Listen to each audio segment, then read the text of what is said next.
बेटा वापस आपका स्वागत है हमारी एमसीक्यू सीरीज के थर्ड पार्ट में, जहां हम आपके लिए लेकर आते हैं काफी चैलेंजिंग और कॉम्पिटिटिव क्वेश्चंस जो आपकी क्रिटिकल थिंकिंग को इंप्रूव करने में आपकी हेल्प करते हैं। आज हमारे पास एक क्वेश्चन है जहां पे लिखा हुआ है कि in an event of refraction with partial reflection, और आपको ये डायग्राम दिया गया है कि ये आपका कौन सा मीडियम है, ये आपका डेंसर मीडियम है और ये है आपका रेयर मीडियम। आपको फाइंड करना है किसकी वैल्यू, आपको फाइंड करना है वैल्यू डेंसर म्यू रेयर की। और आपके सामने कुछ ऑप्शंस दे रखे हैं और क्वेश्चन में कुछ इस तरीके से दिया हुआ है बेटा कि एक रे ऑफ लाइट यहां से आ रही है और रिफ्रैक्शन सफर कर रही है। तो एंगल ऑफ रिफ्रैक्शन आपको बताया गया है कि एंगल ऑफ रिफ्रैक्शन यहां पर है आर डैश। गौर से सुनिएगा, एंगल ऑफ रिफ्रैक्शन क्या है आपका R dash. Angle of reflection कितना है आपका आर, और ये जो वैल्यू आपको दे रखी है वो कितनी दे रखी है 90 डिग्री। तो क्या इस गिवन इंफॉर्मेशन से हम निकाल सकते हैं कि डेंसर म्यू रेयर कितना होगा? हाँ निकाल सकते हैं। कैसे निकालेंगे आइए मैं आपको बताता हूं। अगर ये एक स्ट्रेट लाइन है तो इसका मतलब हो गया कि इस स्ट्रेट लाइन पे बनने वाले सभी एंगल्स का सम कितना होगा 180 डिग्री होगा।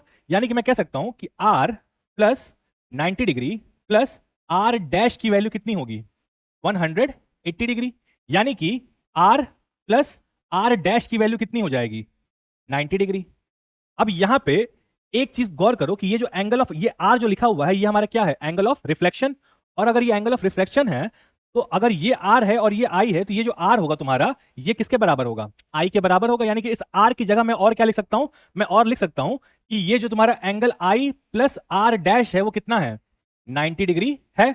यहां से एंगल आर डैश की वैल्यू कितनी आ गई, यहां से एंगल आर डैश की वैल्यू आ गई 90 माइनस आई। अब देखो हमें जिन चीजों की रिक्वायरमेंट थी वो हमें मिल चुका है। हमारे पास एंगल ऑफ इंसिडेंस है, हमारे पास एंगल ऑफ रिफ्लेक्शन है, तो हम सीधे क्या अप्लाई करेंगे स्नेल्स लॉ, जो कि हमसे कहता है sine I upon sine R dash is equal to क्या म्यू। तो साइन आई को एज इट इज रहने देते हैं और साइन आर डैश की जगह आर की जो वैल्यू निकाली थी वो प्लेस करेंगे। साइन आर डैश की जगह मैंने क्या लिखा 90 माइनस आई बराबर किसके म्यू के। अब ट्रिग्नोमेट्री में हम इस चीज को पढ़ते हुए आए हैं कि सर साइन 90 माइनस थीटा ही क्या होता है कॉस थीटा होता है।